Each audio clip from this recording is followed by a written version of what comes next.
নমস্কাৰ বন্ধু-বান্ধৱীসকল। আজি আমি এথিকেল হেকিং কোৰ্সত কথা পাতিম ইনফৰমেশ্যন গেদাৰিঙৰ বিষয়ে। বন্ধু-বান্ধৱীসকল, এটা কথা জানি লওক যে ৰিয়েল লাইফত হেকিং চিনেমাৰ দৰে নহয়। যেনে এজন ব্যক্তি গৈ আছে আৰু সেই ব্যক্তিজনক হেক কৰিম বুলি ভাবি আৰু লগালগ হেক কৰি দিল আৰু এণ্টাৰ বাটনটো দবাই আছো আৰু হেক হৈ গ'ল। তেনেকুৱা একো নহয় ৰিয়েল লাইফত। যদি যিকোনো এটা চিষ্টেম বা ৱেবছাইট হেক কৰিব বিচাৰে, প্ৰথম তাৰ বিষয়ে আপুনি ইনফৰমেশ্যন গেদাৰ কৰাৰ বহুত বেছি জৰুৰী হয়। যদি আপুনি জানিব বিচাৰে ইনফৰমেশ্যন গেদাৰিং কেনেকৈ কৰিব পাৰিব, তেন্তে বলক ভিডিঅ'টো আৰম্ভ কৰোঁ। বন্ধু-বান্ধৱীসকল, এতিয়া আমি জানিম কিমান ধৰণে ইনফৰমেশ্যন গেদাৰ কৰিব পাৰি। বেচিকেলি ইনফৰমেশ্যন গেদাৰিং দুই ধৰণত কৰিব পাৰি। প্ৰথম হ'ল এক্টিভ ইনফৰমেশ্যন গেদাৰিং।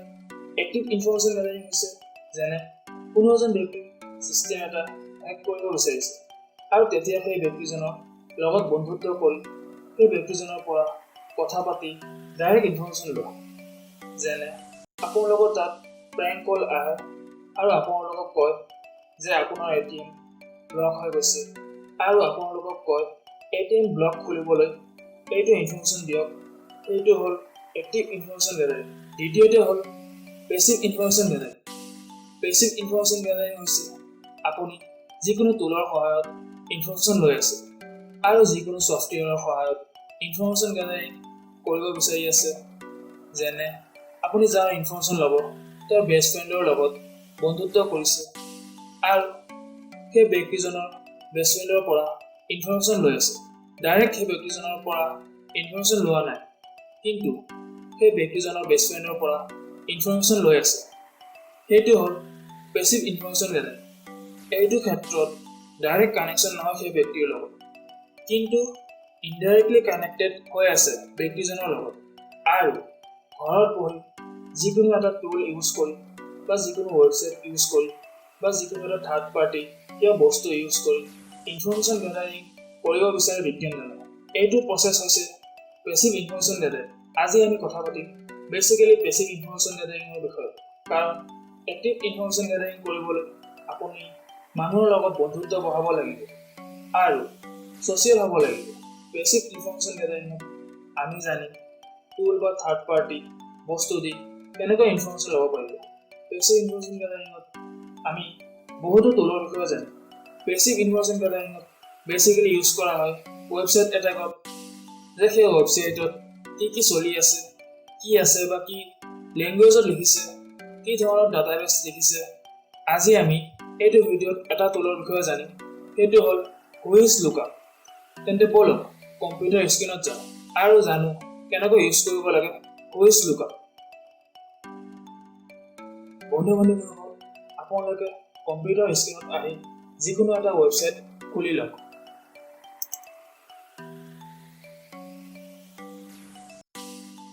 ৱেবছাইট খুলি আপোনালোকে চাৰ্চ বাৰত টাইপ কৰি দিয়ক হুইজ লুকআপ।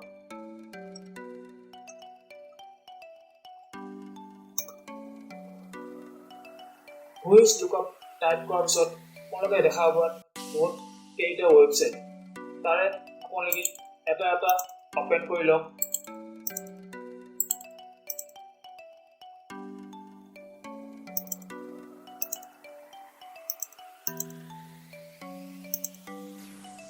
অপেন কৰি দেখা পাব ৱেবছাইট। তাত আপোনালোকৰ চাৰ্চ বাৰ থাকিব। এই চাৰ্চ বাৰত আপোনালোকে এডুকেশ্যন পাৰপাছৰ কাৰণে আপোনালোকে টাইপ কৰক google.com। টাইপ কৰি আপোনালোকে চাৰ্চত ক্লিক কৰি দিব। ইয়াত দেখা পাব আপোনালোকে google.com ইয়াত ৰেজিষ্ট্ৰেশ্যন org। আপোনালোকে কি নামত ৰেজিষ্ট্ৰেশ্যন কৰা হৈ আছে ইয়াত দেখা পাব। আপোনালোকে কাণ্ট্ৰি কোনটো কাণ্ট্ৰি আছে, US আছে আপোনালোকে ইয়াত দেখা পাব আৰু বহুতো ডিটেইলছ যেনেকৈ যিদৰে দেখা পাব। ইয়াত আপোনালোকে পাব্লিক IP এড্ৰেছ, ঠিক তেনেদৰে বেলেগ এটা ৱেবছাইটতো আপোনালোকে টাইপ কৰি দিয়ক google.com।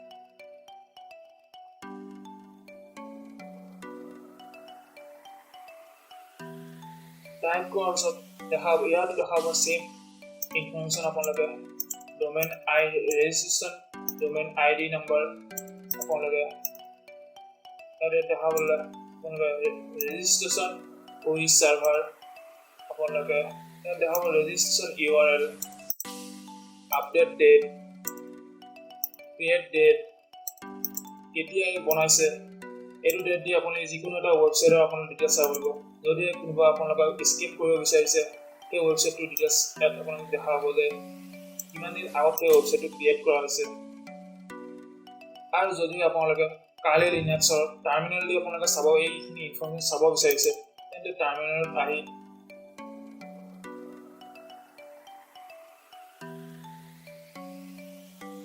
ইয়াত আপোনালোকে টাইপ কৰি দিয়ক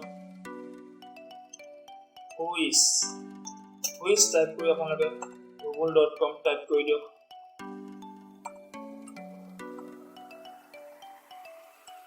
টাইপ কৰি আপোনালোকে এণ্টাৰ প্ৰেছ কৰি দিয়ক